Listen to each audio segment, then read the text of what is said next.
Now for our second row of factors. So we have 4 and 16. So we want to create our factor trees of 4 and 16. 4, you ask yourself what times what can equal 4? And that is 2 times 2. Then we say, are either of these prime numbers? And they actually both are, so we circle them. Then we go over to 16 and we say, what times what equals 16? I know that 4 times 4 equals 16. You could also do 2 times 8. Both will get you to the same prime factorization. Then you ask yourself, are either of these prime numbers? And they are not, because they can be divided down further into whole numbers. So we ask myself, what times what equals 4? And I know that 2 times 2 equals 4. And I ask myself, are either of these prime numbers? Yes, they both are. Then 4, again, I know 2 times 2 equals 4, and both of these are prime numbers also. Then I'm going to list out my prime factors by saying that 4 equals 2 times 2, because I'm taking those from there. Then 16 is 2 times 2 times 2 times 2 times 2 times 2 times 2 times 2. And then I ask myself, what common factors do they have? They both have a 2, so I circle that. They also both have another 2. And then to find the greatest common factor, I'm going to multiply both of these common factors.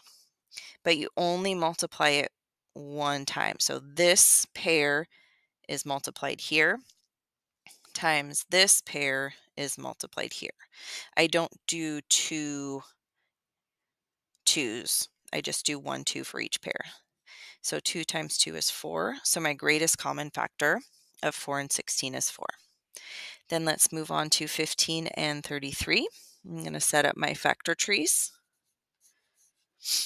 So what times what equals 15? 3 times 5 equals 15. And then I ask myself, are either of these prime numbers? And they actually both are, so I circle them. Then I come over here, 33, what times what equals 33? 3 times 11 equals 33. Then I ask myself, are either of these prime numbers? And they actually both are, because they cannot be broken down into any other whole number. Then I'm going to rewrite my numbers as multiplication sentences with their prime factors. So 3 times 5, and then 33 would be 3 times 11.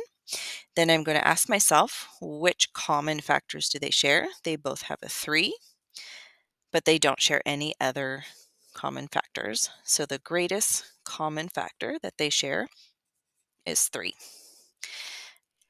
All right, moving on to our spicy, which is 3 numbers. It works the same way. We're just adding an extra factor tree. So we have 12, 24, and 14. So what times what equals 12? 3 times 4 equals 12. And then I ask myself, are either of these prime numbers? And 3 is. Then what can I break 4 down into? 2 times 2. And either of these are prime numbers? Yes, they both are. So I can do 12 as a multiplication sentence, 2 times 2 times 3. Then let's move on to 24. What times what equals 24? 2 times 12. Then I ask myself, are either of these prime numbers? Yes, the 2. Then let's break down 12 into 3 and 4. Are either of these prime numbers? Yes, the 3. Then we break the 4 down to 2 and 2, and these are both prime numbers.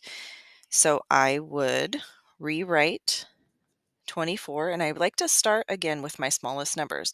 So I do 2 times 2 times 2 times 3. Then going on to 14. What times what equals 14? 2 times 7. Then I ask myself, are either of these prime numbers? And they are actually both prime numbers. So I'd write 14 as 2 times 7. Then I'm going to find all the common factors between all three.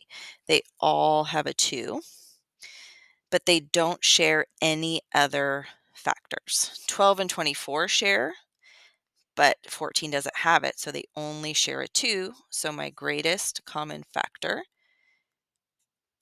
is 2.